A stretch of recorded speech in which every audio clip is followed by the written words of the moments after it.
on your FM dial. Middletown set to kick it off. Clyde Peter having a conversation with the official as we get this big Mid-Penn Division II battle underway. Middletown all grouped in the center of the field. We watched an onside kick like this last week, but now they break out, and Clyde Peter will kick back deep to receive for the Warriors is Willie Green. You'll be hearing his name a lot tonight. He is their star running back for the Warriors. Clyde Peter waiting for the official's word, and he's got it now. And there's a kick. End over end down the middle. Green's going to take it at about the 18-yard line. Goes straight up the middle. Big hole. He's at the 40. Out to the 45. Finally tackled by Clyde Peter. Good starting field position for Gettysburg at their own 48. A great execution on the kickoff, as it was a about a 30-yard return for Willie Green, and all he did was run straight up the middle. Great wedge blocking right off the back from Gettysburg. Middletown staying too much in their lanes that time, not collapsing to the ball carrier, the return man, Willie Green. A good start for the Warriors. So Gettysburg has it 1st and 10 from their own 48. Kingston back to pass this time, and he's going to be hit in the backfield, and Damian Floyd's going to be credited. Well, I don't know if you can call it a sack. He got back to the line of scrimmage, but you might as well call it. It's basically a sack. He loses half a yard.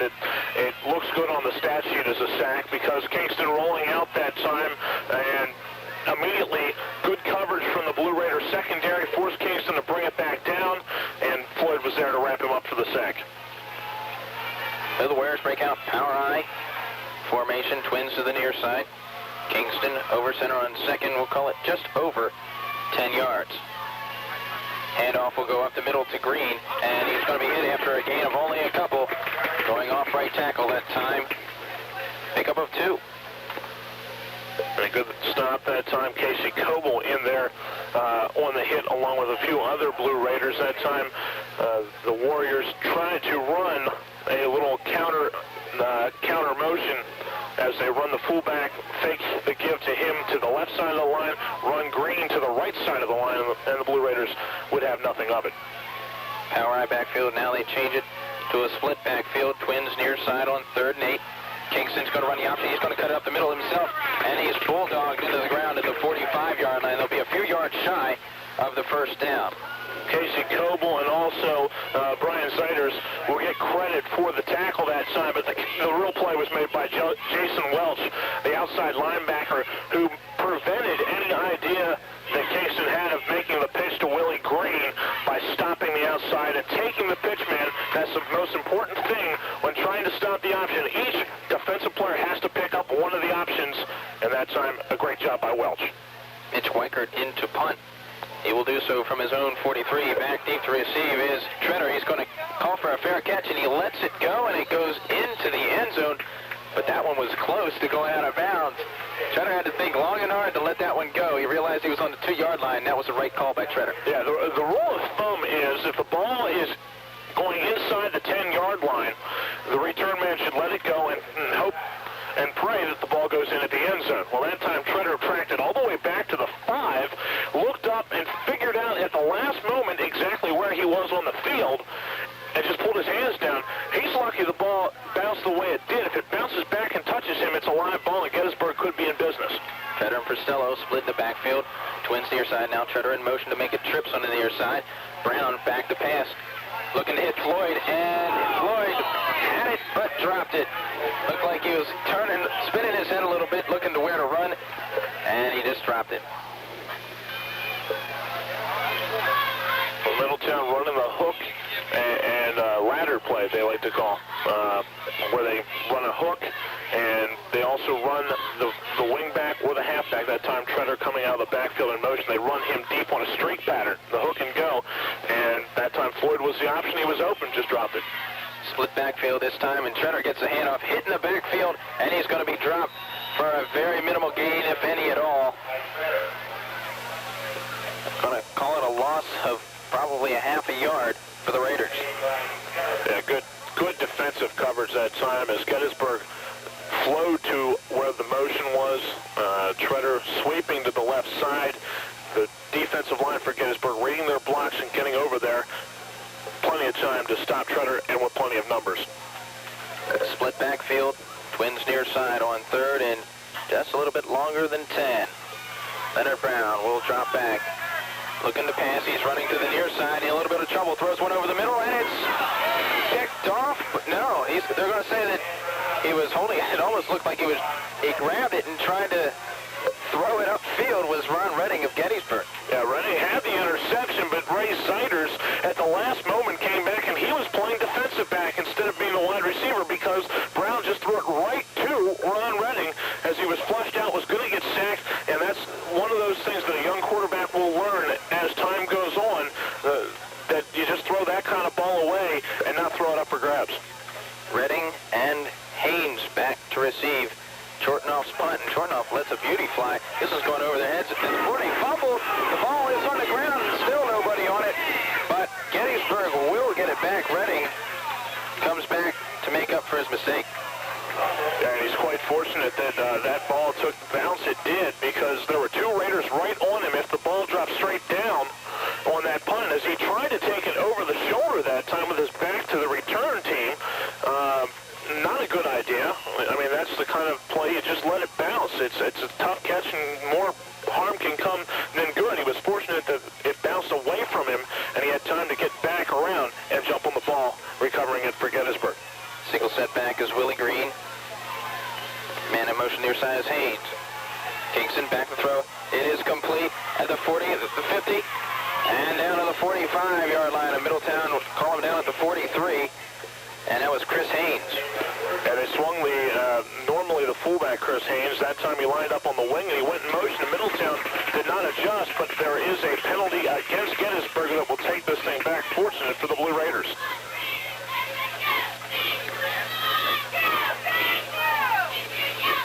So this one's going to come back.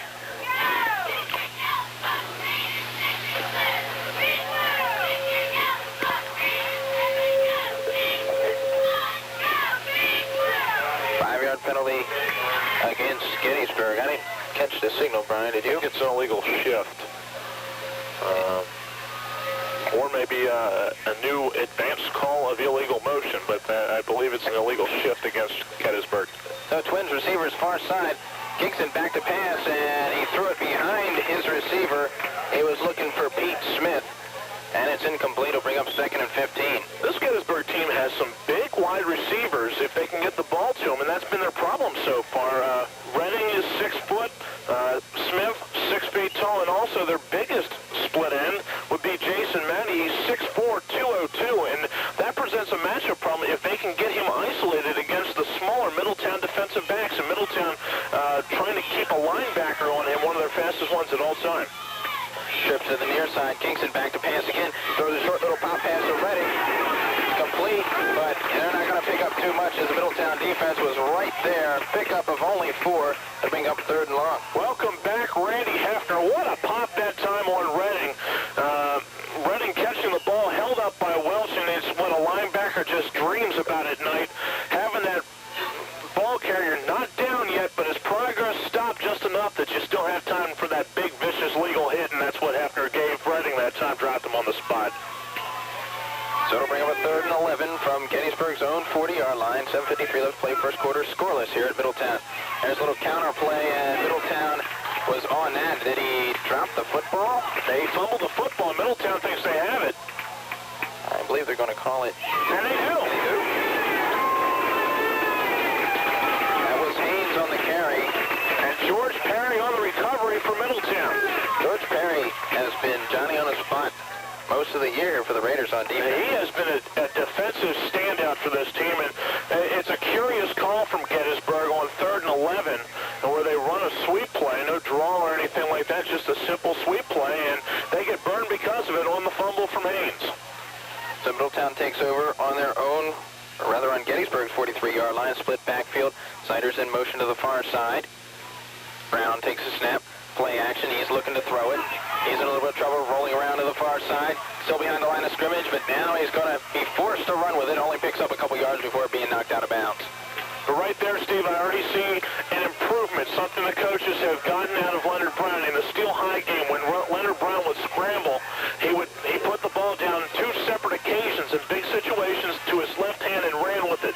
That time, the entire time,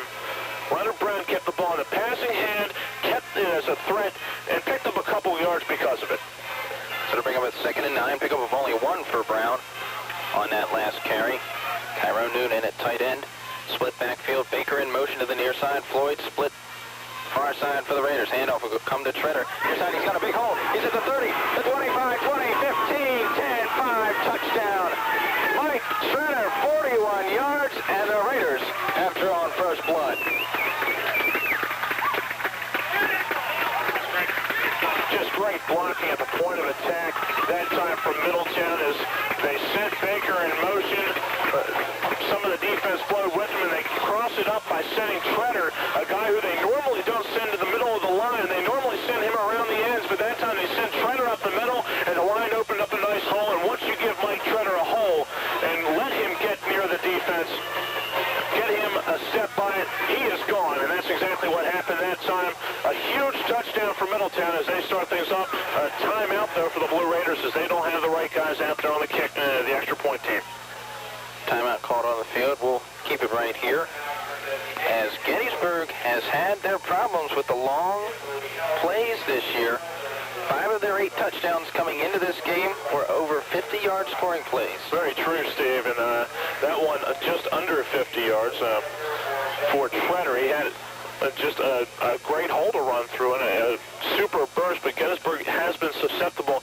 The biggest hit on that entire sequence there was on the sideline. Randy Hefner, after Treader goes in the end zone, turns around to one of his own players, Doug Stott, and just shoves him in celebration. One of those things you see in the pros at college level, just where you bump against the guy. Stott flies on the ground. He was hysterical over here. And Hefner even went after another guy then on the sidelines, and that guy just sort of backed off just enough that he didn't knock him over, too. Low snap, but picked up by Baker, and Kleinpeter punches it through. It wasn't ugly, but it goes through. We'll take a break. 7:28 left to play first quarter. It's Middletown 7, Gettysburg nothing. This is the Blue Raider Sports Network. They're America's Most Wanted, and their names are Doug, Bob, Sherry, and Nancy. You can find America's Most Wanted at the Olmsted Plaza Barber Shop. They have the look for every man, woman, or kid.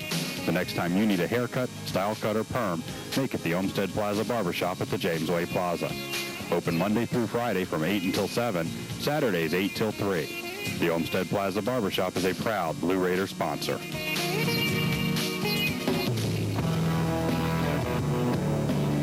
Welcome back. Middletown Memorial Field. Steve Lied along with Brian Kaiser.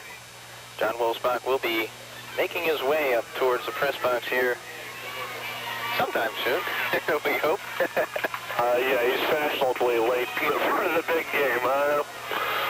Middletown set to kick it off, and the Raiders lead it 7-0 over Gettysburg. Well, the Blue Raiders show up on time. At least that's a good thing, as a big turnover for them in Gettysburg territory sets up 3 plays later the touchdown for Mike Treader from 41 yards out. Kleinpeter's kick this time goes to the far side of the field, and returning it for Gettysburg for about 15 yards on the return was Mike Lavender. Yeah, Mike Lavender that time. First kickoff it was Willie Green. Second time it's Lavender. The result on both occasions, though, a pretty good return as the Middletown kick return team, or the kickoff team, is not really doing its job right now. They're not really getting down the field and making those hits, busting up the wedge. Somebody's got to get down there and just be a little crazy down there and get through that wedge. Single set back is Green. Twins far side. Split near side now. Haynes in motion. The near side is going to be to Green. He's going to have a big hole. He's at the 50. Dodges another tackle. He's at the 45, the 40, and finally is run out of bounds by 3 Middletown Raiders. And now Green and Brown having a few words. But defensive players usually don't like it too much when a running back just runs out of bounds without any contact, and that's what happened there as Green went all the way from his 36 down to the Middletown 39-yard line. A big pickup on the play of 25 yards. 25 yards there for Green, and I mean, immediately we see good blocking by Gettysburg, and Green was never really touched until he got about 5 yards deep. Good strength breaking 2 tackles from Middletown. Single setback is Green. Takes it back pass. Incomplete. He was looking for Chris Haynes. And it's incomplete to bring up 2nd and 10. Kingston, they like trying to roll him out to give him a little more time. The problem for them right now is they're rolling right into Damian Floyd's side, and that's not exactly the best place to be on the defensive side of things. When you roll at Damian Floyd, he's not near as tall as Tyrone Noon at defensive end, but he's a very ferocious pass rusher and seems to find a way into the opponent's backfield on passing situations. Green, single setback, Twins far side, split end near side, and that's Redding, and he'll go into motion, giving him trips to the far side. Kingston back to throw. He hits Green in the backfield. Green dodges a tackle. He's down close to the first down. Actually, he's going to be about 4 yards shy of the first down. Middletown reacted well. Defensive players getting over to the far side of the field. Yeah, not bad at all that time for Middletown. Is a lot of times an offensive team will try to do that, exactly what Gettysburg did there, which is swing the back, your feature player out of the backfield, give him a lot of room to operate in the open field, and that time Green was in the open field, but George Perry, assisted by others, were over there to make the tackle. They're down in 5.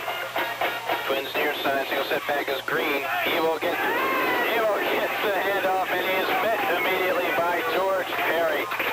What a hit by Perry. Yeah, big shot from Perry, and give an assist on that play as well from Tyrone Noon, who affected that play by getting in just enough that time to affect Green to want to cut back immediately and set him up for Perry to finish him off. Once you stop your momentum and you got George Perry coming at you, you're in a little bit of trouble. Some big hitting already from Middletown, and it's good to see as excited as they appear to be so far in this game.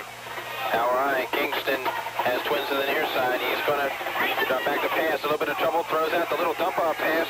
It's Haynes, and he's got the first down to the far side. That play was left wide open. Easy pickings for the first down. That was excellent play calling and setup there from Gettysburg. They set up the screen, a delayed screen that time, as they sent 3 receivers deep and waited for the Middletown pass rush to start going after Kingston, and then flipped it out into the flat to Haynes, and he had plenty of room and great blocking out there to set up the first down reception. So the Warriors have it, 1st and 10 from the Middletown 25-yard line. Kingston will set back to pass again, and it's incomplete. Treader was there, but if that ball would have been more in the money, should have been an easy catch for Ron Redding. Oh, that pass was pretty good, actually, Steve, because you've got to throw that ball a little bit low. You don't want to hit him right in the numbers, because that's exactly where Treader is. Redding just affected a little too much that time as Treader broke right on the ball as soon as he read that play, and that's film work there where Middletown sees that kind of play, and also they saw it once earlier in the game. Treader immediately reads the play, reacts, and makes the big hit. Single setback, Green once again. Twins far side, single wide out to the near side. It's going to be hand off to Green, and Middletown not fooled on the little delay give as Green will lose a yard. Jason Welch was there. Todd Kennedy was there as well for Middletown. The delayed handoff historically has been a problem for Middletown. Well, not this time, as they rushed a couple guys, but there were enough guys back at the line of scrimmage waiting for Green on the delayed handoff. They read their keys, made the big hit, and now it sets up a 3rd and long for Gettysburg in a situation where Gettysburg has responded well to the Middletown touchdown, but now the drive may be stalling. Trips near side, Kingston back to pass, and it's incomplete. He was looking to hit Redding again, but he trapped it underneath his body and between his body and the ground, and it rolled incomplete. Yeah, that's a curious pass call that time. I'm not sure if there was a wire cross there or what happened, because normally you don't run a pass pattern where 2 receivers are in exactly the same place, and that's exactly what happened. Redding was in the same place that time as Jason Matty, and neither one of them were able to come up with a catch. Jason Matt and also Pete Smith. White House far side split backfield. Kingston looking to throw the football again. He fires towards the end zone, and this one is way overthrown. He was looking to hit Jason Matt in the back of the end zone, but that one would have had to came back about 7-8 yards for that one to be even close to complete. He was open. He had a good 3-4 steps on his defensive man that time, and Kingston just is not sharp whatsoever, and we're seeing the difference between the Gettysburg passing game of a few years ago to the one that they have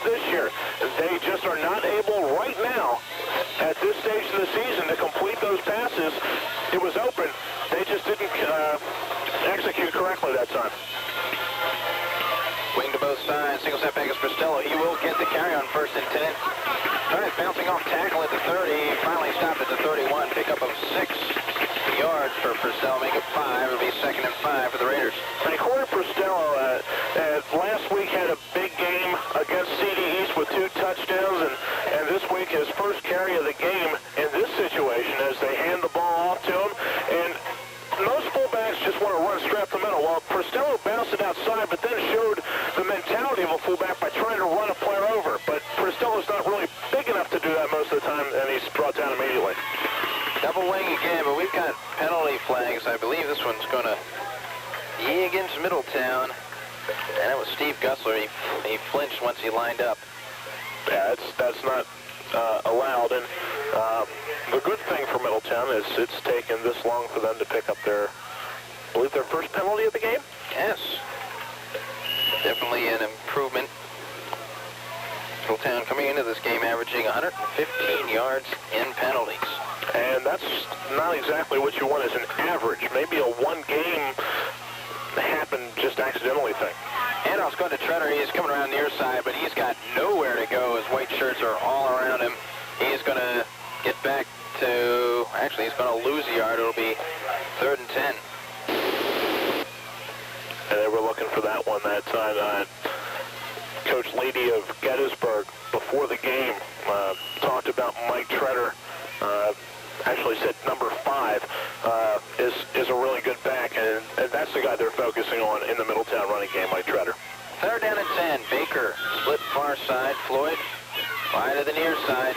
Brown will drop back to pass. He's in a little bit of trouble. He's running to the far side. Got a lot of room over there. And he cuts it back to the middle, and he's not going to get the 1st down. He'll pick up about 8, but it'll bring up 4th down, and Middletown will have to punt. Yeah, that time Brown brought the ball down immediately, put it in the left hand to carry it, and took a pretty good shot close to the 1st down. But Damian Floyd, from the wide receiver standpoint, did the right thing. He saw his quarterback in trouble and rolled with him to the other side of the field. If Brown would have kept the ball in the throwing hand, Floyd was open around the 1st down marker and may have been able to complete that one for a 1st down. There's a kick by Chortnoff, taken by Haynes at the 30-yard line. Tries running around to the near side, and he's going to be met there by a few Middletown Blue Raiders, Siders, and Noon, I believe, there for the stop for Middletown, but not a bad return. A pretty good return. Lauren Davis over there, and Siders, remembering that Haynes fumbled the football earlier. Once Davis had the tackle wrapped up, Siders went right after the ball, and Haynes held on to it, and Gettysburg has good field position for their 3rd drive of the game. They'll be starting on their own 47-yard line. 3:04 left to play 1st quarter. Middletown 7, Gettysburg nothing here on WMSS Middletown. Green, single setback, Twins near side. Split in far side. Kingston's going to run the option, going to keep it himself. Right up the middle, found a nice little crease and picked up 6 yards on the play. Steve, I'm really impressed with the way Middletown has been able to shut down option teams this year whenever they try to run that option. And that play only worked because Kingston, instead of going around the corner, which on the option, that's the thing that always happens. The quarterback always goes around the end in some way and either pitches the ball or keeps it himself. Well, that time Kingston saw nothing, was to the outside, cut back behind his offensive line, back to the inside of the field, and picked up a good chunk of yardage. Single setback is Green. Haynes in motion to the far side. There's a pitch on the option to Green. Dodges a tackle beyond the line of scrimmage. Now he's going to get pulled over after a pickup of 2. Who was that? Was that Leonard Brown? No, that was Mike Treader, and they are doing some hitting out there between George Perry, Randy Hefner, and Mike Treader. We've already seen probably about 4 or 5 more bone-crushing tackles than I've seen this season so far from this Middletown team. They are fired up, they are ready to go, and they are doing some big hitting on Willie Green. All right, backfield, Twins near side. Kingston looking at a 3rd and about, we'll say 3, and he doesn't like what he sees. He's going to call timeout. We'll take one as well. 1:43 left to play, 1st quarter. It's Middletown 7, Gettysburg nothing. Back after this on the Blue Raiders Sports Network.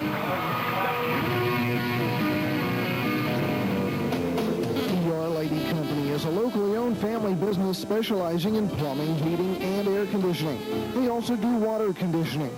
ER Lady provides sales and service and installation of electric, oil, and gas heating units. ER Lady also has 24-hour emergency service, and they give free estimates on all sales and service. That's ER Lady Company of Middletown, 944-0132. That's 944-0132.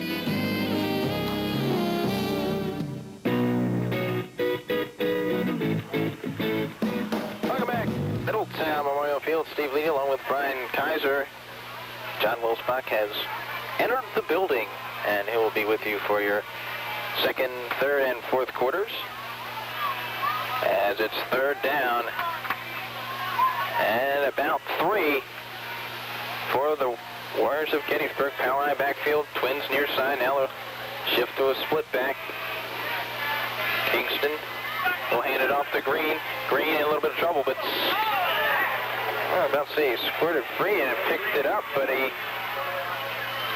will be close here. It's going to be very close as Randy Hefner found exactly where the sticks were and somehow grabbed Green just as it looked like he was going to squirt free, and the referees are going to say that it is a first down. And they're not even going to measure this one as they eyeball it and say, they've got it. So, but Hefner, right at the yardsticks, grabbed Green and tried pushing him back, but Green got enough for the first down. No power eye. Backfield, Twins to the near side.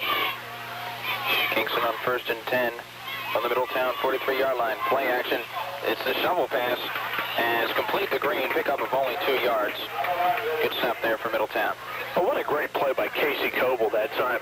As the shuffle pass was set up, and it looked like Green had a big hole to the left side of the field, and as soon as Green caught the ball, Casey Coble grabs Green around the waist and brings him down. A great play from Coble, seeing the situation and realizing exactly what happened and not grabbing Green until he caught the football, preventing pass interference. 2nd down and 8. Ball's on the Middletown 42-yard line. Kingston will hand it to the far side. That's Haynes. Tries to cut the corner, but he'll only pick up a few yards. Looks like Bill Baker is hanging onto the jersey for his dear life. Yeah, Baker was over there along with Leonard Brown that time.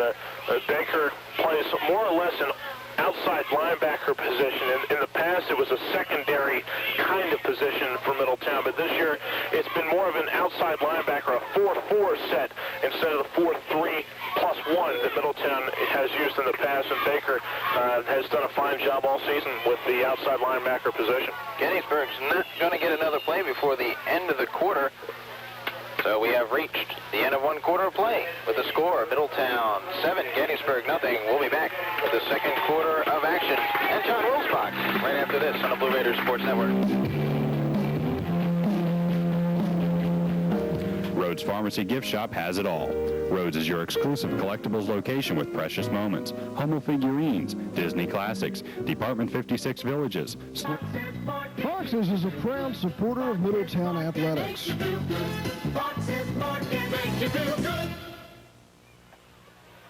We start the 2nd quarter. Middletown leading 7-0 Gettysburg. 3rd and 6. Thrown to the far side, shy of the first down will be the Warriors. And a nice catch here on the far side by Pete Smith. And Smith was right at the first down marker, but the pass from Kingston pulled him back inside of the first down, so it'll set up a 4th down and a little over a yard to go for Gettysburg. If that pass is on the money, it's a first down. Instead, Kingston, again, just a little bit off on the passing game, and enough that it costs Gettysburg at least another down here. 4th and 1 at the Middletown 35-yard line. Single setback, slot to the far side. Now motion to the near side with Haynes. Give us up the middle to Green. He will pick up the first down inside the 35 to about the 31-yard line. John, Willie Green, he does something before every carry, and it's very fortunate for him that it's not called a penalty by the referees. I don't know if they feel that it's right as the ball is being snapped, but it seems to me like it's a little bit early. Green takes a step back before the ball is snapped, and to get his footing and a running start, he picks up the first down there. We'll keep on that. Kingston, 1st and 10, flags thrown, throws across the middle. That's complete for another first down to Jason Matt. That's coming back. Illegal motion against the Warriors. Yeah, anytime that flag is thrown that early in the sequence, either the defense has lined up illegally or the penalty is against the offense in some way, an illegal shift, illegal motion, offside, something. And I'd say 9 times out of 10, if not more, that penalty is going to be against the offense as they had 2 people in motion at the same time. 7-0 Middletown. John Wills back along with Brian Kaiser, Steve Leedy. On the field with the wireless microphone, Rod Garber and Andy Cochran. Warriors now have it 1st and 15 at the Middletown 35. Single setback is Green, slot far side. That's Haynes. He'll go in motion now to the near side. Gives up the middle of the green. Stopped at the line of scrimmage. And right there is Tyrone Noon making the stop. Can't say enough about 2 guys, Noon and Hefner, who have had to sit out the first 3 games of the regular season because of academics. And, you know, head coach Mike Dungai saying these guys have been incredible in practice, though, playing and fighting hard in practice like they were playing the next game. Hefner, we've seen his intensity already on the sideline during the touchdown run, and Noon that time just standing the running back up at the line of scrimmage and throwing him back. 2nd and 16. At the 36, back to pass. Kingston throws down the middle, and it's knocked away the last second, but we will get an interference against Corey Prostello. He was right behind Jason Matt. He looked to be a clean breakup, but he had that left hand behind the wide receiver, and the back judge is going to catch that every single time. The fans don't like it because from the Middletown sideline, it looks clean. And that was the matchup I was worried about coming into this game if Gettysburg was able to get him the ball. And that's Jason Matty, a 6'4", 202-pound wide receiver matched up against the much smaller cornerbacks of Middletown. Prostello, 5'11", 170, actually pretty big for a cornerback in the high school level, but still way outsized by Matty. A nice play from Prostello if he keeps the hand down. From the back, the left hand gets him called for pass interference. 1st and 10 at the 21. Kingston, pump fake, scrambles left. He will be left up and taken down. Big tackle by Brian Siders for the sack. And Tyrone Noon also there. And that sack was a coverage sack because Gettysburg went right back to the same play. Prostello was in the correct position, but also the safety man, Mike Treader, stepped up, ready to pick that pass off, and Kingston had no choice but to pull it back down and take the sack. So it will be a loss of 4, 2nd and 14 for Gettysburg at the 25-yard line. Middletown leading 7-0. Backs break out this time in the eye. Slot near side. Kingston play action rolling right. Dodges 1 tackle, but the second time he will be floored by George Perry and Tyrone Noon. Yeah, Perry was there second. Noon got right around his man at the line of scrimmage and forced Kingston to run a lot sooner than he wanted to. And Perry there to clean up the pieces for the sack. Tyrone Noon, this series for Gettysburg has been a pain in the tushy back in the backfield for the Warriors. So it spots it all the way back at the 30-yard line, brings up a 3rd down and 19 for Gettysburg. At the Middletown 30. Kingston again, back to pass, looking deep left, he's got a man, Matty, incomplete. It had to have hit the hands, Prostello was right there, he could not hold on. Yeah, that was a gorgeous pass. As much as I've been on Kingston so far for being off, that was an absolutely gorgeous pass and one that Jason Matty has to pull in.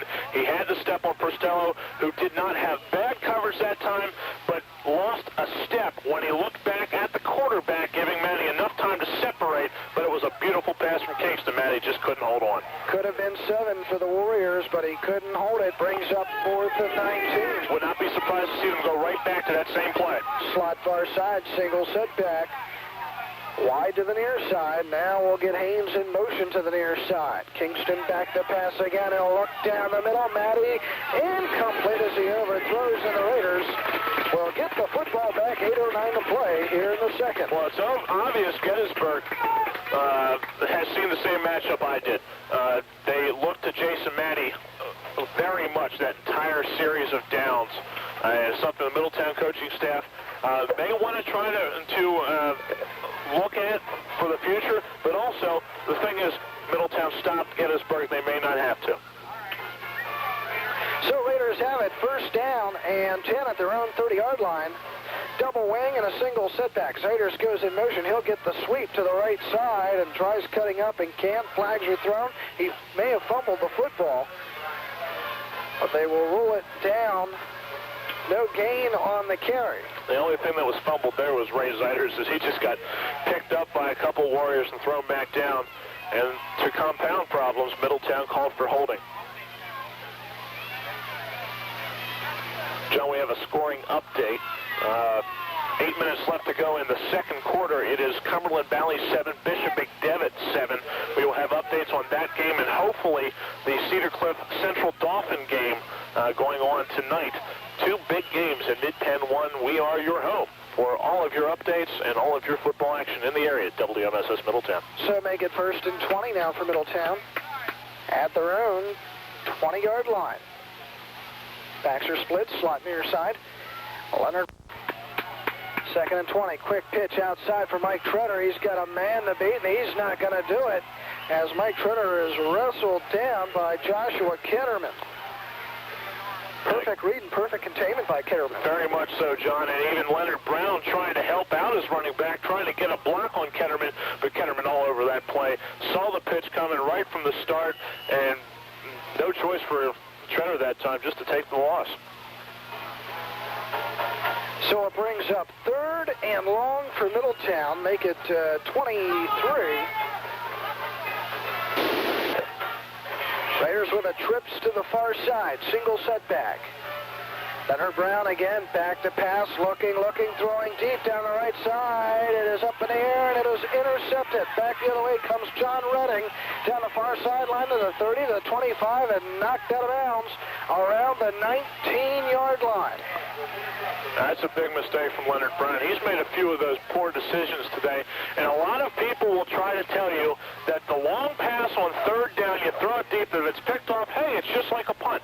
No, it's not, because you only have a couple guys down. You only have 2 receivers down the field most of the time. In that situation, you throw it for grabs, they're going for the ball. It's a free return for the interceptor, and that time Gettysburg now deep in Middletown territory. You know it had to happen sometime. First interception of the season against Leonard Brown. 1st and 10 for Gettysburg at the Middletown 21. Kingston back to pass, under pressure, scrambles left, tries running up the middle, dodges another tackle, and is able to pick up about 5 yards on the scurry down to about the 15. That's just some tough running from Kingston that time, as his initial receiver was shut off and stepped underneath the tackle and cut back and picked up some tough yards. So it's a gain of 6, 2nd and 4. They'll mark it at the 15. Slot far side, single setback is Green. Now Haynes goes in motion to the near side. Quarterback keeper, and Kingston will pick up maybe a half yard if he's lucky. George Perry right there for the stop. Yeah, Kingston made a mistake that time because he put the ball down almost as soon as he started out on the option look. He had no intention of pitching that thing to Willie Green, and as soon as the Middletown defense, especially George Perry, saw that, they collapsed right around Kingston. So it brings up a 3rd down and 4 for Gettysburg at the Middletown 15-yard line. Raiders lead 7-0, 5:35 to play, second quarter. Slot near side, backs are in the eye. Gettysburg trying to change things at the line of scrimmage. Yeah, they had an illegal formation. And now we will get most likely a delay of game. They called timeout. Yeah, Willie Green. Ryan Jones was not in the right stance at right tight end, moved over to the left, and will step out. 5:21 to go second. It's Middletown 7, Gettysburg nothing.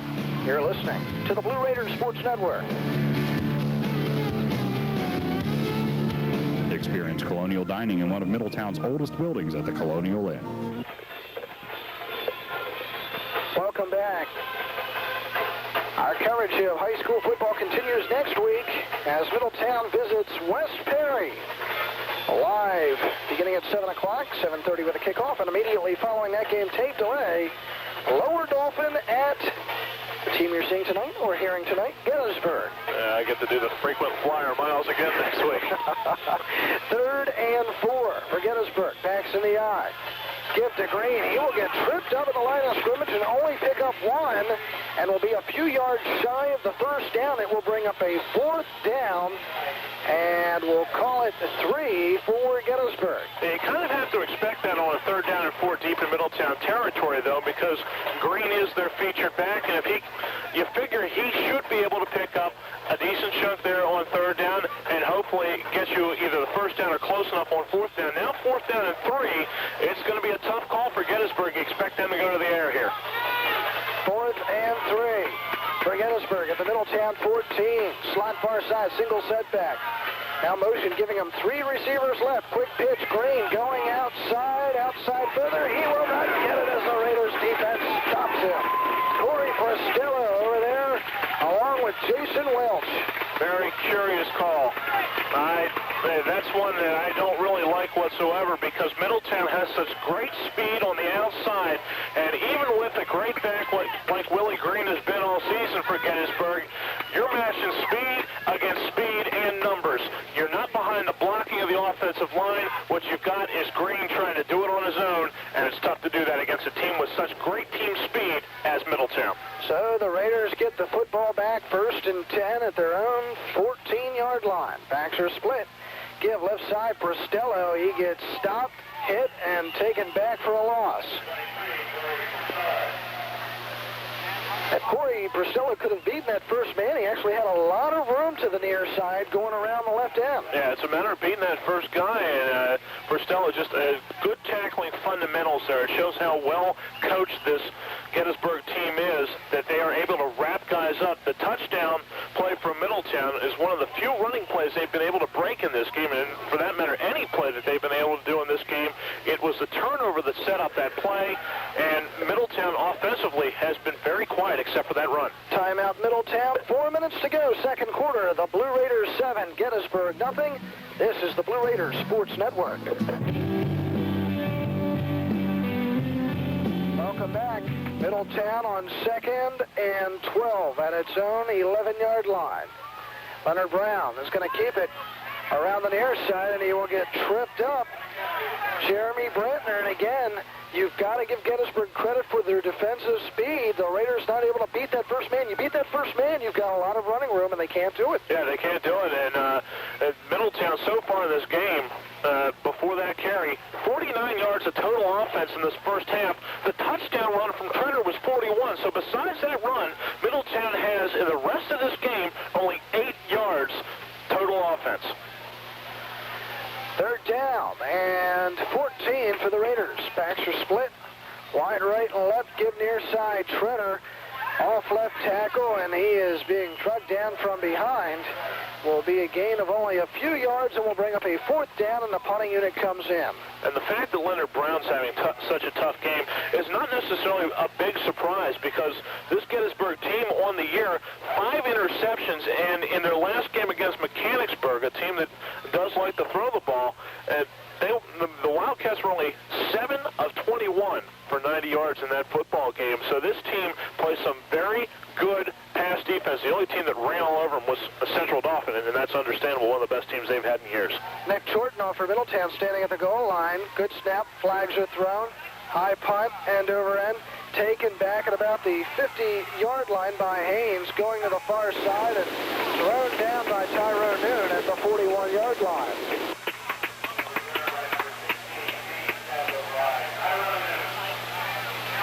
We'll get illegal motion against the Raiders. You know, Mike Dunn guy asked me today, he said, is it me? He said, is everyone, or are the refs seeing all the penalties on Middletown? He said, last week we had 5 holding calls against CD East and they had 0. How can you not get a holding penalty? Well, Central North and East wasn't really doing much of anything else, though, in that game, so maybe they should have tried holding a little bit more.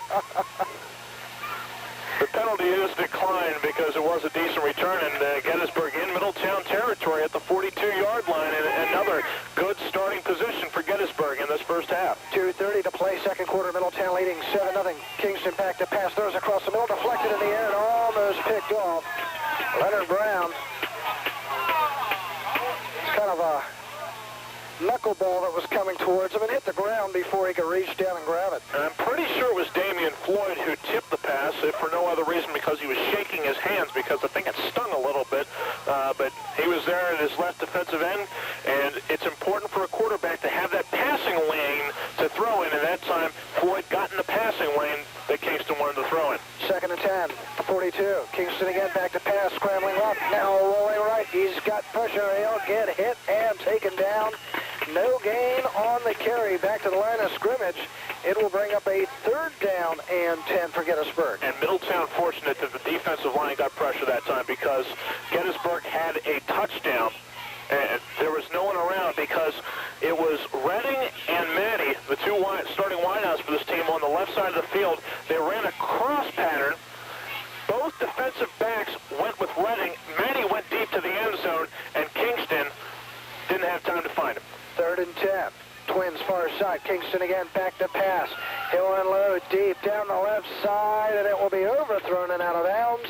It will bring up a 4th down for Gettysburg with 1:41 to play in the first half, and we've got an injured Raider down the field. That's Brian Siders.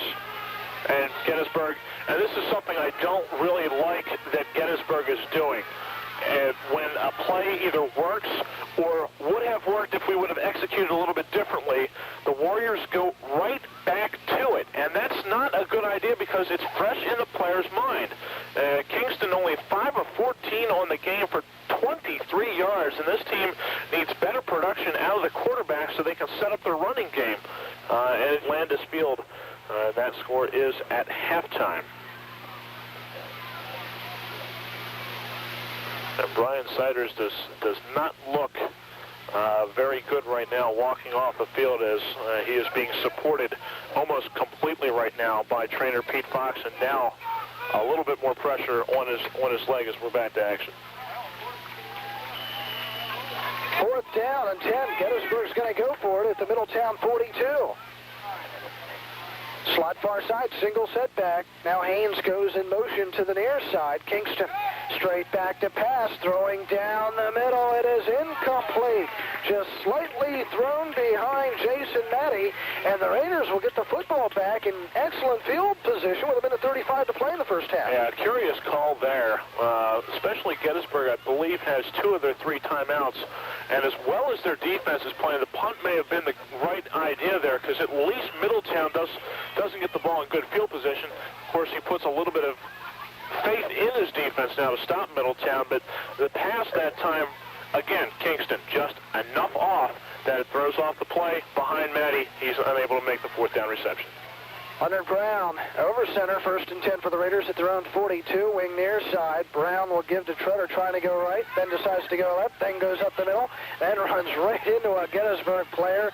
He will pick up nothing on the carry. Thought he had a hole there, and all of a sudden he ran into some wall named Mitch Weichert. Have you ever seen a videotape, you know, in the farmyards when they chop off a chicken's head and then he starts running around without it? That's sort of what Treader looked like that time. I never saw that on a video. Well, it's kind of entertaining. You should see one sometime. But he just ran all over the place, not really sure where he was going, and eventually brought down after a gain of 1. 2nd and 10 for Middletown. Clock counting under a minute to play here in the first half. Give near side. Bill Baker will pick up nothing on the carry. Kind of surprised the Raiders are not attempting to pass here with what I thought was good field position and a little over a minute to go. If nothing else, Middletown will be able now to go into the locker room, make offensive adjustments, because right now, whatever they're doing is just not working. They have had one play that has worked thus far in this game, and it's good enough to give them a 7-0 lead going into halftime, assuming nothing catastrophic happens here. 3rd and 9 with 22 seconds remaining in the first half. Raiders at their own 44. Leonard Brown will give to Treader, sweeping right, then cuts it up, finds hole at the 45, and taken down across midfield to about the 48-yard line. It will be a first down. They will stop the clock with 9 seconds remaining. And Middletown really not hurrying up in this situation to try one more attempt, and the clock will tick down. Now they come running out to line up.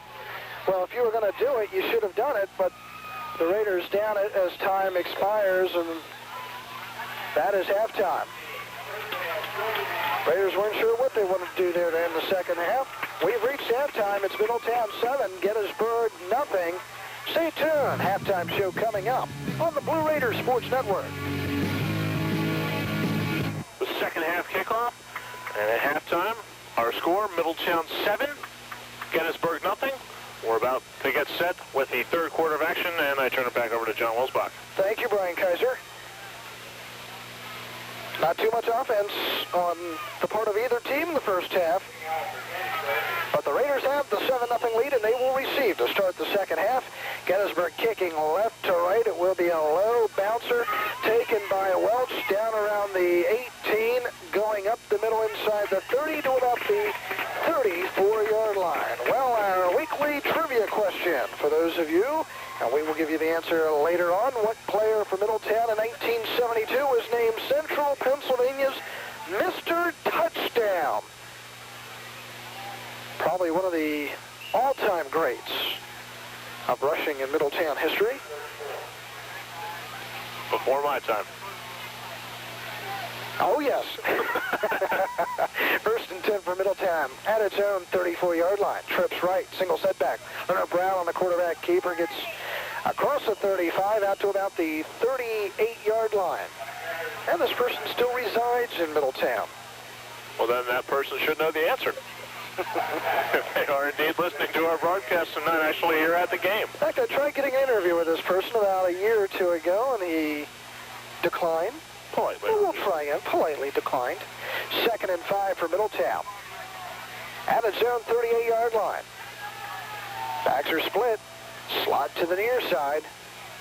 Leonard Brown, quick pitch right side. Treader following the blocks, pushing up close to a first down at the 43-yard line. And a good adjustment there from Middletown, going to that quick pitch on the second play, because they've noticed that with Gettysburg crunching everybody up on the line of scrimmage, all you have to do is beat that initial push, and you've got a big gain. So that time they pitched the ball to Treader, trying to get the odds a little more in their favor, and we're going to have a measurement. Middletown leading 7-0 at Memorial Field. They will not even bring the change in. It will be about a half-yard shy. And Middletown 3rd and short. Backs are split, wing far side. Brown will give off the right side to Bristello. He'll pick up the first down to the 45-yard line. So the Raiders get a first down early here in the third quarter. John Wilsbach, Brian Kaiser, Steve Leedy. And just some big power running that time behind the right side of the offensive line for Middletown, and they overpower the Warriors at the point of impact and pick up the first down with Corey Bristello. Bristello and Treader split in the backfield. Damian Floyd will be split to the near side. Hunter Brown straight back to pass. Quick throw near side, incomplete. Damian Floyd could not hold on for that quick little button hook. It seemed like he slipped a little bit there, and that's the second time that Floyd has just slipped a little bit before making his cut on the pass play, and a ball thrown for the second time to Floyd. Pretty good. Very catchable that time, and the second time the Floyd's dropped it in this game. Hunter Brown having problems getting that completed pass in this game. 2nd and 10. Wing far side, backs are split. Raiders at their own 45. He'll give to Treader, sweeping left, and will be met at the line of scrimmage again.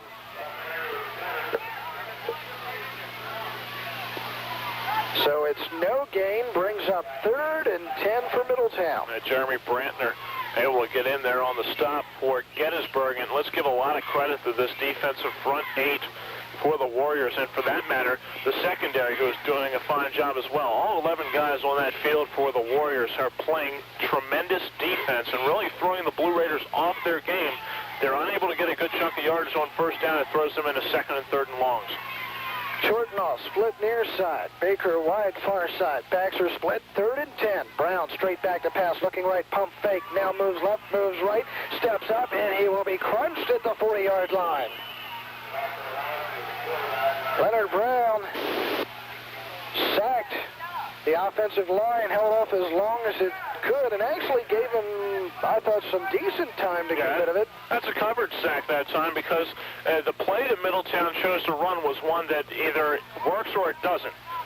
They tried the pump fake where Baker stops his pattern and then starts it back up, the stop and go, and the defense was there, ready, prepared, and the sack occurred after the coverage sack. 4th and 14, Raiders will punt. Chortnall standing at his own 32, end over end, taken by Haynes at the 25. He tries going up the middle, runs into his own man, and then Welch will take him down at the 28-yard line. That's a great play from Jason Welch as he was the first man down on the punt coverage team, was blocked out of the play, knocked down, and had the presence of mind to get up and pursue once again. Never gave up on the play, and because of that, Gettysburg unable to get, for the first time this game, a big return on their punt return. So 1st and 10 for the Warriors. They trail Middletown 7-0. They are going left to right. They have it 1st and 10 at their own 28-yard line.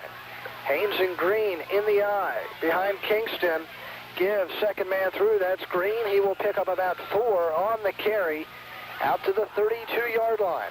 John, I would not be surprised to see Gettysburg go a lot more to the running game and Willie Green in the second half because the passing game not clicking. Kingston is just a little bit off timing-wise with his receivers right now, and the execution not being there, that means they'll probably have to rely on their star halfback, Willie Green, and he's had flashes of brilliance at times in this game. 2nd and 6. Again, backs are in the eye with a slot to the far side. Now motion to the near side by Gillen. Quick pitch outside. Green sweeping near side. Cuts up the middle. Breaks a couple tackles. He fumbles the football. Raiders are on it. Out at the 40-yard line. They lost it, and Gettysburg now comes back over it. 2 Raiders wide open had it, and somehow that ball squirted out. Gettysburg will get it back. And that's the one problem, and it's something you see a lot, and that is when a running back is trying to pick up extra yards after he breaks an initial tackle. A lot of times the ball will come farther outside as he's carrying the ball, swinging the arms around, and Green, that's exactly what happened. The arm came out. Middletown popped him from behind. Ball squirted all over the field, and Gettysburg recovers for a first down. A big break for the Warriors. 1st and 10 at their own 41. Backs are split, slot near side. Kingston on the option, pitches out to Green, trying to go outside, and he will pick up a few out to the 44-yard line for a gain of 3.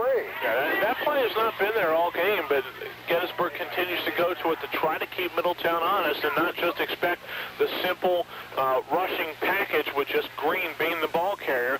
It keeps Kingston as a possible threat to run the football, but the Blue Raider defense has been all over that option the entire game.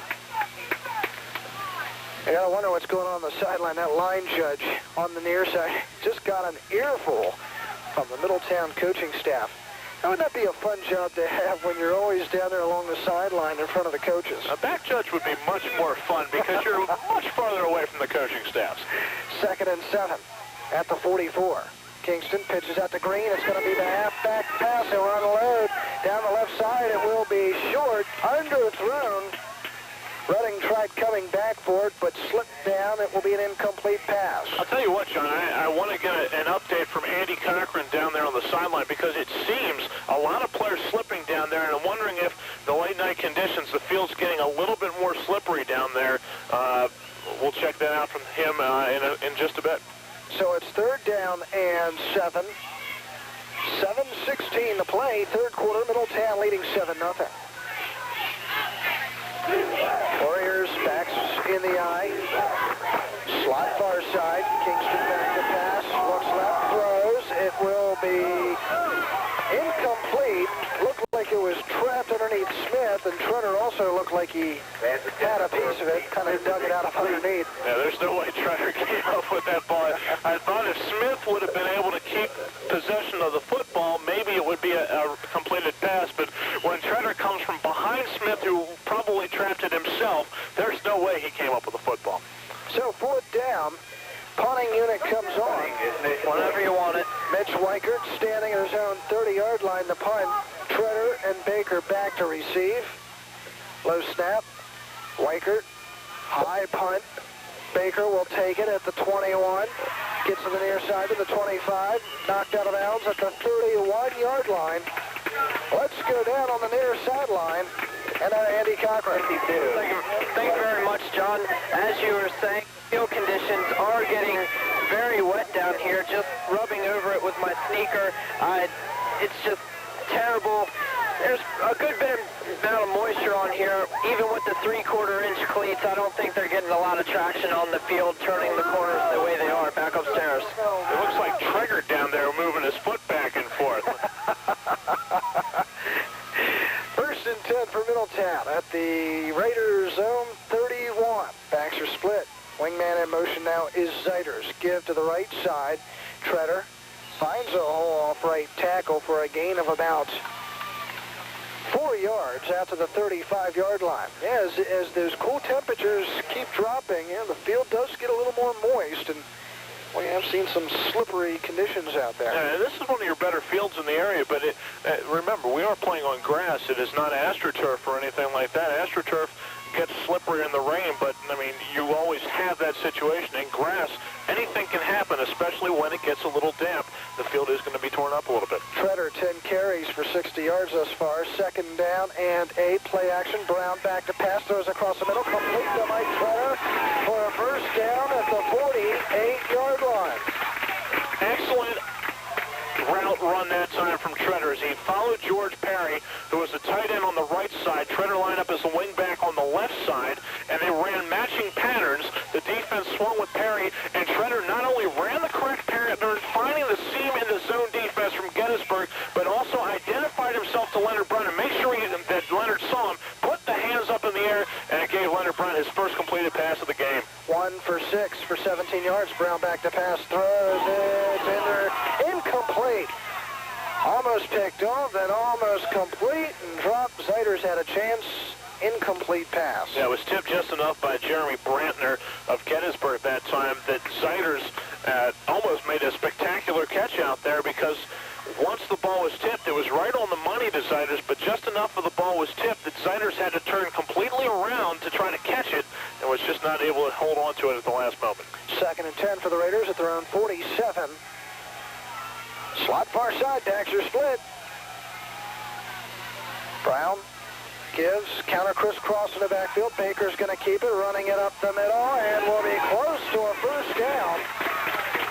Inside the 45 to about the 44-yard line. Well, the coaching staff on Middletown says there's no tougher runner on this team than Bill Baker, and we just saw an indication why. This guy fights and fights for yardage, and on that counter crisscross, it's a good play to run against a team that doesn't know your offense real well, and that's what this Gettysburg team does not have, because they haven't played Middletown for so long. They're not used to that counter crisscross that Middletown uses every year against other teams. Lowered off in McCaysburg. Those teams know that's coming. Gettysburg may not, and it's a good call. 3rd and 1 for the Raiders.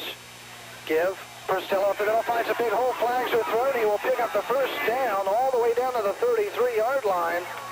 But it may be coming back against the Raiders. Yeah, I think we're going to have a holding call against Middletown. Oh. And it's unfortunate for Middletown. It was at the point of attack, so it probably did influence things, but just an example there of Gettysburg guessing a hole to blitz into and guessing incorrectly, and because of that, Middletown breaking a big gain. They ran the run blitz that time, and they blitzed Brantner right into the wrong hole. They ran him to the left side of the center, and Middletown ran Pristello to the left side of the center. Brantner blitzed to the right side of the center, and because of that, Pristello got by him and picked up the 1st down. 4 penalties for Middletown in this game for 40 yards. It was a hole probably against Glenn Schaefer that time. 3rd and 10 for the Raiders at their own 47. Play action. Brown back to pass. Throws across the middle. Complete again to Treader. He finds a hole at 40. To the 35. To 30. Tries shrugging off a man and tackled at the 24-yard line. Well, if you can't find the receivers, find the running back, and Treader the go-to guy in this series. 28-yard reception that time for Mike Treader, and it's the same pattern that they completed the other pass on in this drive.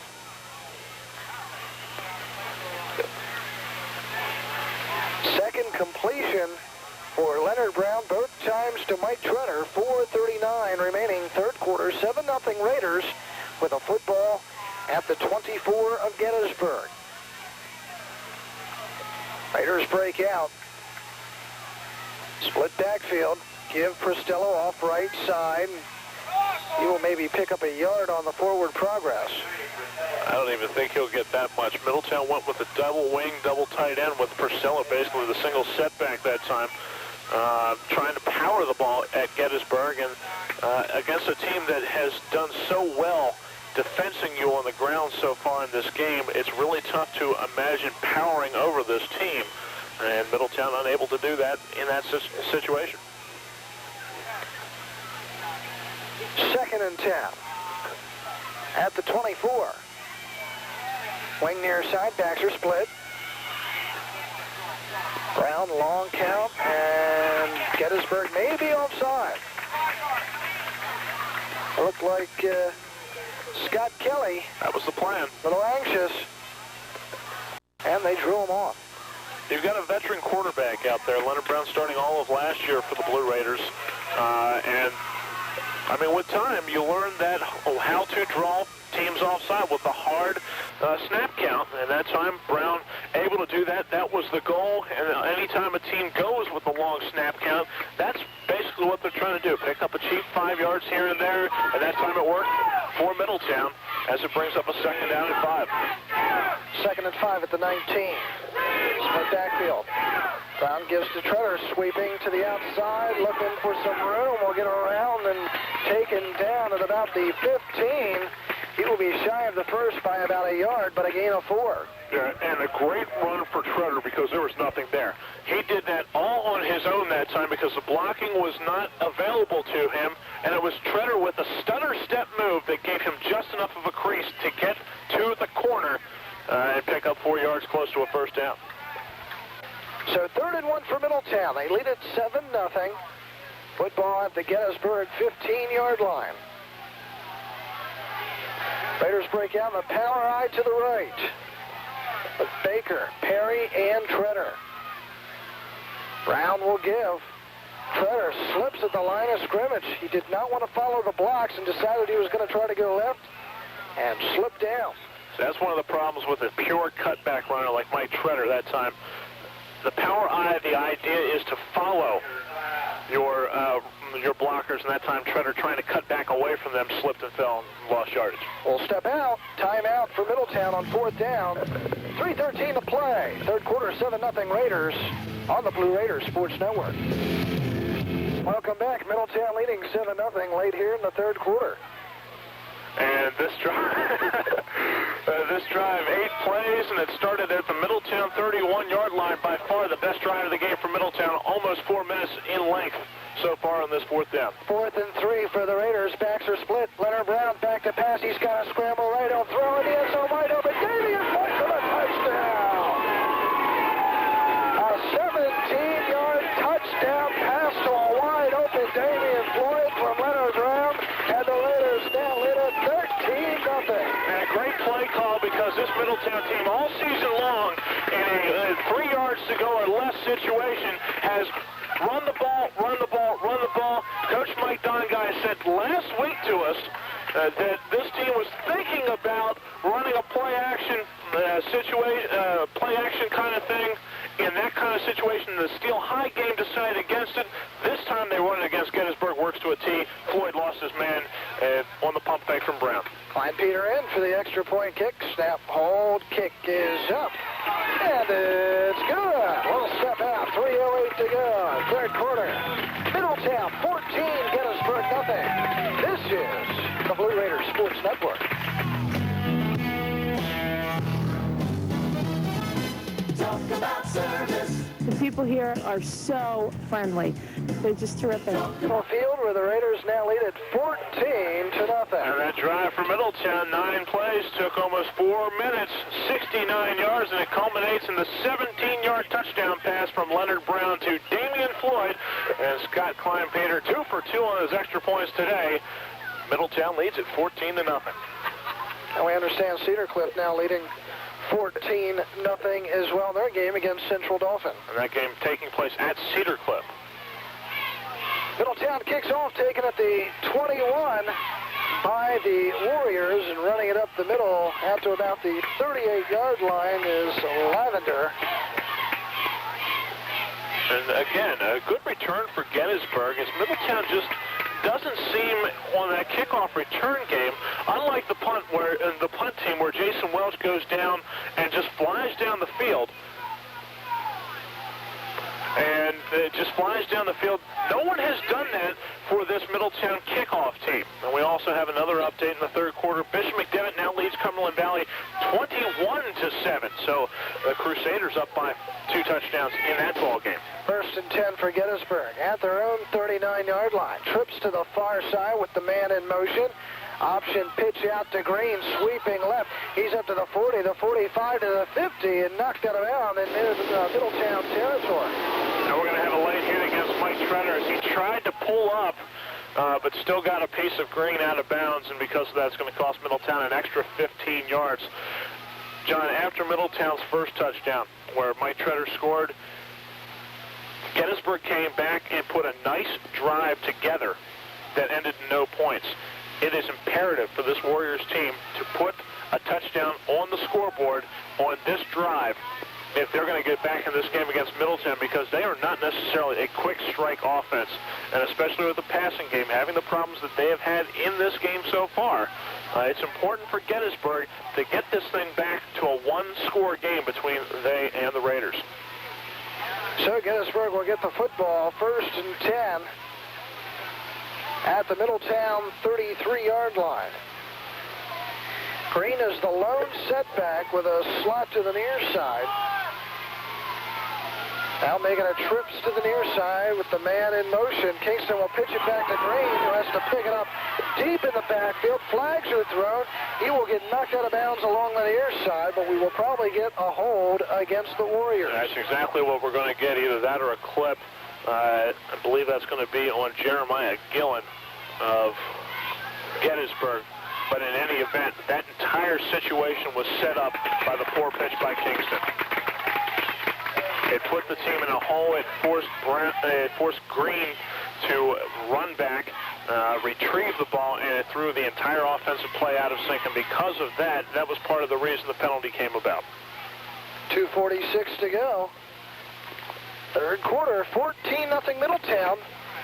Our coverage of high school football continues next week. Middletown at West Perry. If you don't know where West Perry is, it's up in the middle of Perry County in Elliotsburg. So if you've got that map, just break it out. Look for Elliotsburg.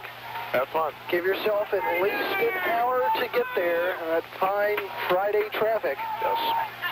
1st and 25 for Gettysburg.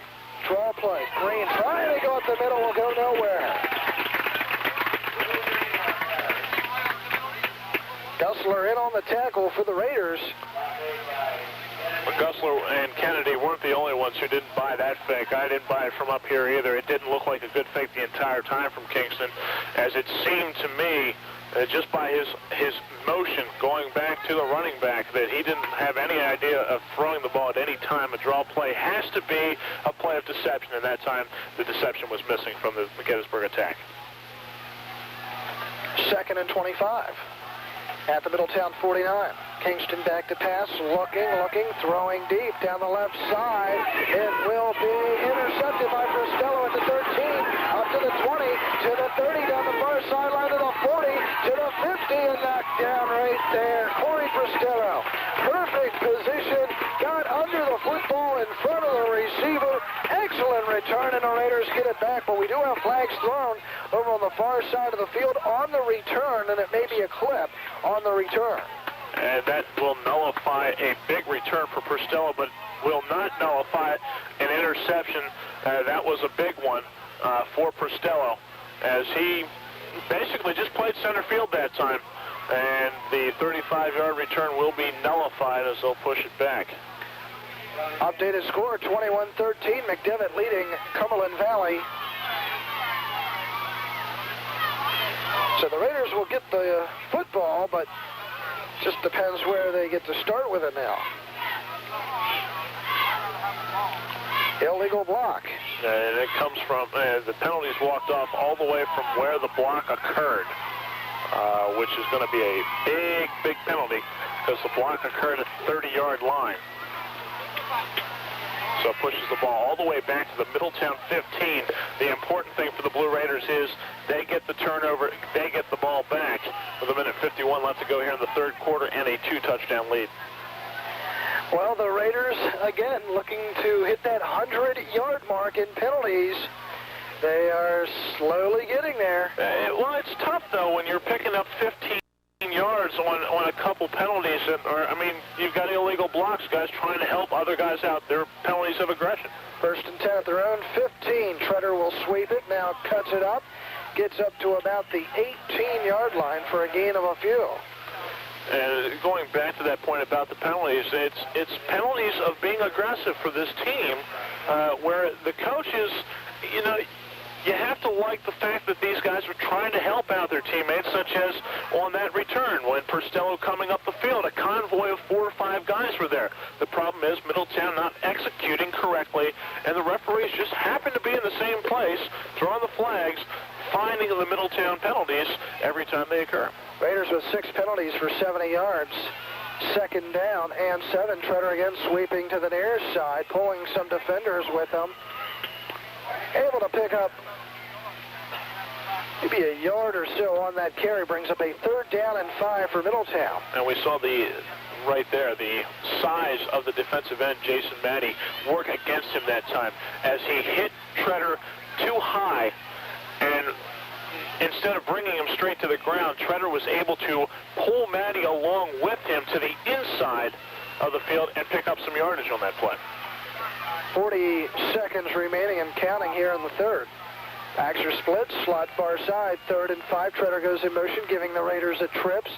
Leonard Brown on the option, will keep, will run, will not go anywhere. He may have fumbled the football, and the Raiders will dive on it. Will be a loss of a few yards on that fumble, but the punting unit now comes in for Middletown. And Mike Treader was able to recover that fumble from Leonard Brown. That's a play I don't necessarily like a whole lot because it gives an option look, but when Leonard Brown carries the football, he's following a blocker but has no one to pitch to, and the defense knows exactly. Well, we start the 4th quarter of play. Middletown leading 14-0. 4th down and 9. Chortenoff in the punt from his own 3-yard line. Good snap, has the time, end over end. It will take a bounce, grabbed at the 48-yard line, and Gettysburg returns it back to the 45, the return by Ron Redding. Well, our trivia question in the 2nd half was what Middletown player was named Mr. Touchdown back in 1972? Mr. Touchdown, in fact, was a big contest at the time by the #1 radio station in the area, WKBO. And it was the big thing of all the high school football athletes in the area. And Middletown's Earl Brown was the winner. Not a big guy, but I'll tell you what, Speedy Gonzalez went to Penn State. I was actually going to guess that, John. Went to Penn State, track and field. It's the only name around that time I really know. 1st and 10 for Gettysburg at the 45. Check that at the 40. Kingston throws right side. Haynes complete for a 1st down. Breaks a couple tackles. He's at the 15, the 10, 5. He fumbles, but he is in for the end zone. And the touchdown. He broke the plane and then lost the football, but it is a touchdown pass of 40 yards to Chris Haynes from Kevin Kingston.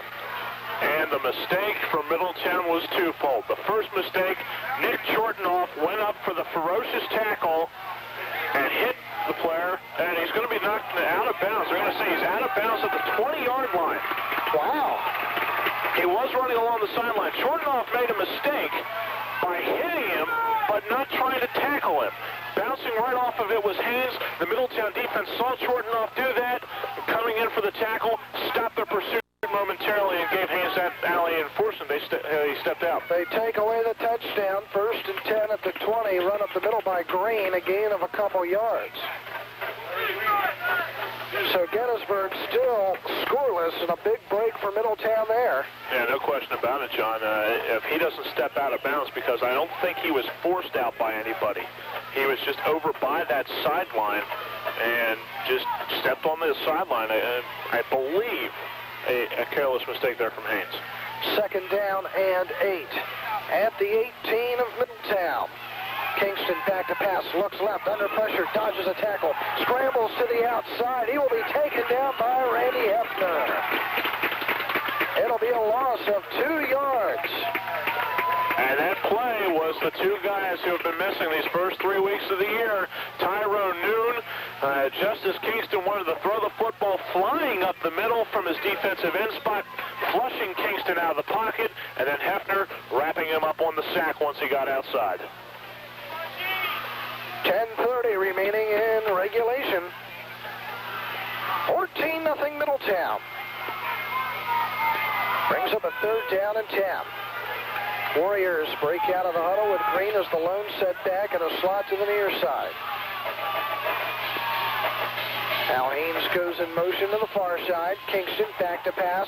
Looks across the middle. He'll throw. It will be incomplete, but a penalty against Costello because he was definitely on the back of the intended receiver, Jason Matty, before the pass got to Matty. Yeah, the first pass interference call against Costello, the entire Middletown sideline was up in arms because they didn't see it, even though it still was a good call. This time, you still have your diehard fans here get up and yell about it, but the people who see just with those blue and gold blinders on, they're the only ones who got up that time because that was pretty obvious. Purcell all over the receiver that time, Matty. All right, gives Gettysburg the 1st down and goal to go at the 9-yard line. Now, this is a tough spot for an offensive team because you have to navigate an entire 9 yards and not have a chance to get into the get a 1st down anywhere. You've got to go all 9. So we'll see what Gettysburg chooses to do here. Slot right. Single setback is Green. Now man in motion is Smith, giving a trips to the right. Option keeper. Kingston runs up the middle. Couple guys grabbing onto the shirt, hold him for a couple yards. And again, John, I just don't like that option package that they are using right now because against Middletown, it just doesn't work. There is too much speed on this defensive team for Middletown for this option package to work well when you don't have a fullback option to keep the linebackers honest, and that's what Gettysburg is not doing. They do not have that fullback dive play that will keep the middle linebackers honest. 2nd and goal from the 7. Single setback is Green. In motion to the right side is Redding. Pitch outside Green. Tries going outside. He's going to get wrapped up. Leonard Brown right there to tackle him. No gain. It'll even be a loss of a yard or 2. Yeah, too much speed, too much pursuit, and too early on the pitch play that time as they wanted to get the ball to Green. They made no bones about that, and Middletown was all over it again. There's too much speed for that option play to work against this team, especially around the goal line, and Gettysburg finding that out the hard way. So it brings up a 3rd and goal at the 10. And now a definite passing situation for Gettysburg as they have put themselves in the 3rd down and long. Trips to the near side, single setback. Haynes goes in motion even further left. Kingston will throw across the middle. It's batted, and will it be a touchdown? It looked as if it was trapped partially on the ground by Pete Smith. They're calling it a touchdown, Gettysburg. 10-yard pass from Kingston to Pete Smith. And he was not the intended receiver. That ball was tipped by Middletown at the line of scrimmage, and the ball was tipped into the hands of Pete Smith, and if he didn't catch it, which is quite possible, he did a great acting job. The officials bought it, and Gettysburg's on the board. 8:32 to play here in the 4th. 14-6, Gettysburg for the extra point kick. And this is a semi-big extra point because because now it gives Gettysburg a chance to be within one touchdown and the extra point. Snap, hold, Haynes with the boot. It is good. We'll step out. 8:32 to go in the fourth. Middletown 14, Gettysburg 7. This is the Blue Raider Sports Network.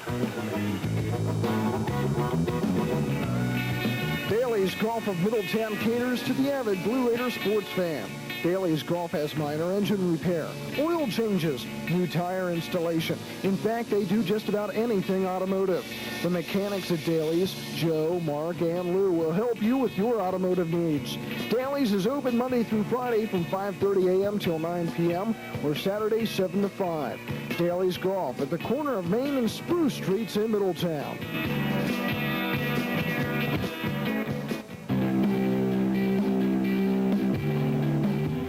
Well, Gettysburg gets on the board. It's 14-7 Middletown. Other games around the league. Well, let's take a look at that drive first. It was a 3-minute, 19-second drive. 6 plays, 41 yards for Gettysburg, and culminates in the touchdown pass, 10 yards from Kingston to Pete Smith. And we'll go to those scores in just a moment. Gettysburg kicking off right to left. It'll be taken by Welch as he drops it, picks it back up at the 15, tries going up the middle of the field, and he slips down at the 19-yard line. Let's go to those scores on the WMSS Mid-Penn scoreboard update. It is Cedar Cliff 21, Central Dauphin nothing. 2 minutes left to go in that ball game. It'll be the Rams' first loss of the season. And Bishop McDevitt pulling away from Cumberland Valley just a bit with 9:21 left in that ball game. It is McDevitt 28, Cumberland Valley 13. It's a tough place to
fake on the quarterback keeper around the right end, and Brown looked like he had a big hole, and instead Kettering brings him down for, I believe, a loss on the play. Not too much success on that bootleg tonight for Brown. 3rd down, and we'll call it 9. Backs are split, slot far side. Hunter Brown back to pass. He has the time. He'll throw far side. It is intercepted at the 26, down to the 20-yard line. Gettysburg with the football. Picked off by Ron Reddick. That's great coverage. Second interception of the game. This team has been doing a great job with coverage all game long, this Gettysburg team, and they show once again why they're one of the top teams with interceptions in the entire mid-state area.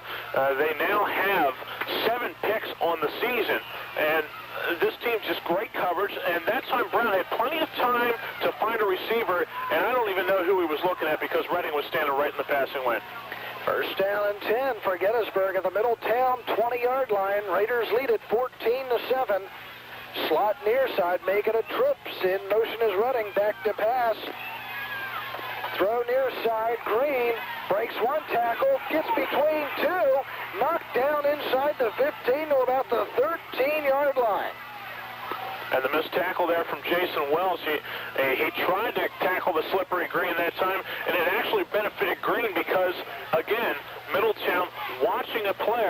that time. Welch missing a tackle, and two players were right there and stopped their pursuit. And because of that, Green able to turn around with that quick acceleration that he has, the ability to cut back, just like Mike Truner of Middletown, cut back into the hole and pick up a big gain for Gettysburg. 2nd and 3 for Gettysburg. At the 13, slot near side. Haynes goes in motion to the far side. Give up the middle to Green. He finds on the right side and busts it down to the 5-yard line for a 1st and goal to go. Again, great blocking from Gettysburg at the point of attack. And the offensive line starting to wear Middletown down just a little bit. A big interception from Reading setting up this drive.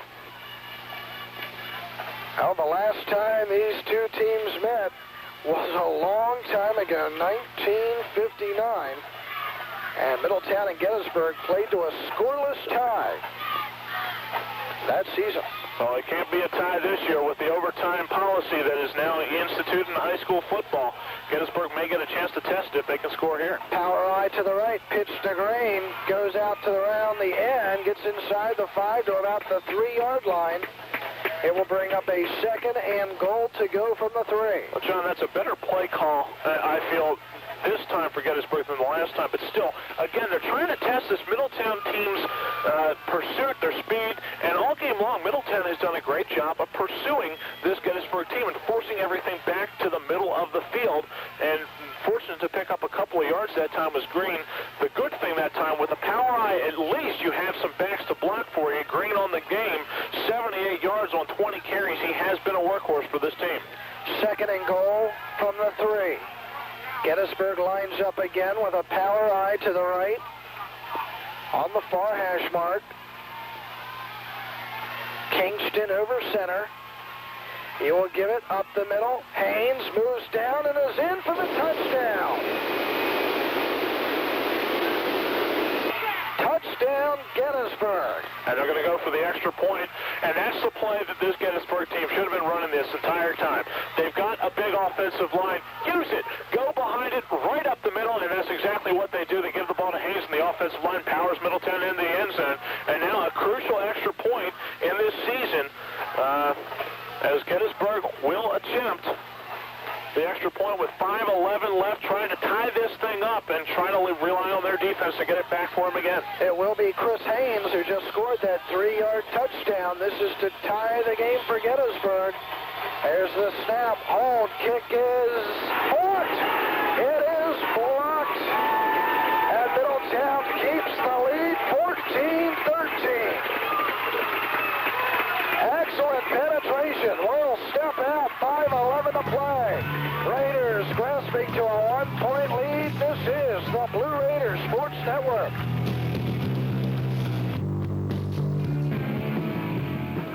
Welcome back. Middletown keeps a 14-13 lead by blocking the Gettysburg extra point kick by Haynes. I'm not sure who got that one. We're trying to find out. Nobody in the booth actually saw that one, who actually got it. It sends up an interesting situation, but I expect this one to go deep for Gettysburg. Gettysburg with the squib kick, and the Raiders will fall on it out at the 35-yard line. A nice play by Lauren Davis to knock it down and quickly put the body and smother it. And a big extra point block of the first extra point from Haynes. We saw that one, and at that time we looked at each other and said, they're probably going to go for 2 if they get this opportunity again. The fact that there's still 5 minutes left to go in this game probably convinced Sam Leedy of Gettysburg to go for the extra point in this case. Hope he can get the football back if they would miss it. And you've got a tie game if he makes it. But Haynes' first kick was very low, fortunate to get over the crossbar. That time Middletown takes advantage of the low kick. Raiders 1st and 10 at their own 35-yard line. Backs are split. Leonard Brown will give to Treader, sweeping right. Then decides to go back left, and he will slide down for a loss of 3 yards. He's not Barry Sanders out there, and that's the problem there for Treader. He has that tendency at times to want that cutback so bad that if it's not there, he'll turn around and take a loss on the play because of it. He slips down in the backfield. He only had one guy to beat when he came back around, but Chris Haynes was there in plenty of time and could have taken care of that one. Treader 15 carries for 64 yards. Middletown and 14. Baxter split, pitch, Treader sweeping to the right, follows some blocking, gets a hole, picks up the first down after a 49-yard line. That time he followed the blocks, and they came through for him. That's amazing how well you can run if you've got big guys in front of you. That's why you've got that offensive line out there, and Treader follows them this time and does a good job of breaking tackles, some nice hard running. As bad as that last carry was for Treader, that's how good this one was. Just strong running, picks up a big first down for Middletown. They keep the clock moving and the chains moving as well. First down and 10 for the Raiders at the 49-yard line. Slot far side, Baxter split. Give up the middle to Pristello. Able to ground out about a yard across midfield to the 49. And this is a key drive for Middletown, a place where, I mean, it's a situation where coaches like to have a team. It's a close game. It's important for a team to come up big in this situation. You see what kind of heart your team has. And you put it on the backs of those big guys up front, those 5, 6 guys if you include the tight end. And if you go double tight end, which Middletown is doing, those 7 guys up front, put it on them and let the game ride. 2nd and 9 for Middletown. Baxter split, pitch outside to Treader, again following the blocks. Gets inside the 45 to about the 44-yard line for a gain of about 5 or 6. That's some good tough running again from Treader. He cut back inside the pursuit and dove forward, and Gettysburg calls timeout, and we'll take one as well. With 3:03 left to go here in the 4th quarter, our score, Middletown 14, Gettysburg 13. Back after this on the Blue Raider Sports Network.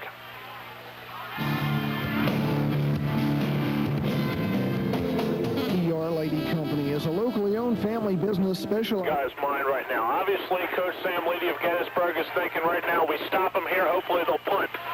You got to wonder if Coach Don Guy is thinking 2-down situation here and trusting your defense, or 1 down, if you don't get it, punt, and we'll see what happens. 3rd down and 4 for Middletown. At the 45 of Gettysburg, Baxter split, Baker in motion. Give Treader sweeping right, tries spinning up the middle. He will be met by 3 Gettysburg defenders and will go nowhere. I think that forces the hand of Middletown. They really are going to have to bring the punting unit out now. It's a different situation if they pick up 3-4 yards in that case, and Gettysburg going to call another timeout to stop the clock. But it's a different situation if Middletown picks up 3-4 yards in that case, because a first down can put it away because Gettysburg has to waste another timeout. Same situation. Middletown, Nick Chortenoff standing at his own 41-yard line. We've got motion on the line that will go against Middletown's, I believe, Jason Welch. Yeah, he's trying to get that head start down the field. The Middletown coverage teams, and in a way I'm kind of glad that happened, because I wanted to make this point. The Middletown coverage teams, especially the kickoff, but also to some degree the punt team, have had problems in this game containing Gettysburg on the return. And the Warriors now with an opportunity. They put 2 return men back, so they will go for the return here. That second return man has done a great job all game long for them, blocking the first man down and setting up the other guy for a return. We'll see how Gettysburg does here, if they can get any pressure on Chortenoff. Chortenoff standing at his own 40. Gets it away to the near side. It'll take a bounce. Gettysburg will get out of the way. It'll take a Raider bounce inside the 10 to the 9-yard line and picked up by Welch. That's a perfect kick from Chortenoff, even though he may not have been trying to kick it that short. He may have been trying to kick it that short. We don't know. We don't know what's in his head, but it's a great kick because it's short of the return man. It takes a nice soft bounce, and it doesn't give them a chance to advance it any further. Middletown downs the ball around the 10-yard line. Gettysburg with 90 yards to go to try to score that winning touchdown. I'll make it 91 because they're going to mark it at the 9-yard line, and Gettysburg's got a long distance to go in 2 minutes and 39 seconds as the Raiders lead it 14-13. Warriors break out with backs in the eye. That's Haynes and Green, the twins to the right side. Now they'll go to the split formation. Kingston over center. Play action, back to pass. He slips and falls down at the 4-yard line. straight back in the pocket, stopped, and down he went. I'm sure those field conditions are getting even more treacherous as the night goes on. You get that cold wind blowing, and the clock continues to run. There's still plenty of time left, but at in the same gesture, Gettysburg back in the huddle right now with a second down and 15. 2:10 and counting here in the contest. Middletown leading 14-13. Trips to the right side for Gettysburg, single setback. Kingston back to pass. He'll throw to the right side. It's complete and close to a first down, and picking up the first down is Ron Redding. And this is why there's plenty of time on the clock, not to just sit around and get in the huddle every time like Gettysburg's doing right now. They don't have that kind of time, but they do have time to set up plays and not go, just panic offense right now, because the clock stops after every first down. First and 10. Gettysburg at their own 20-yard line. Kingston again back to pass, looking left. He'll throw deep down the near side, overthrown. Ron Redding had some room to make the catch, but it's incomplete. Gettysburg picking on Corey Pristello with that long pass. That time they went to Redding, and Pristello overrunning that play just a bit. The receiver has a slight advantage because he looks back in the backfield and knows about where the ball is going to be and can adjust on it a little more easily than the defensive back, and that time Redding almost came up with that catch. Second and 10, trips near side. Slant and pass is incomplete. It was underthrown to Redding.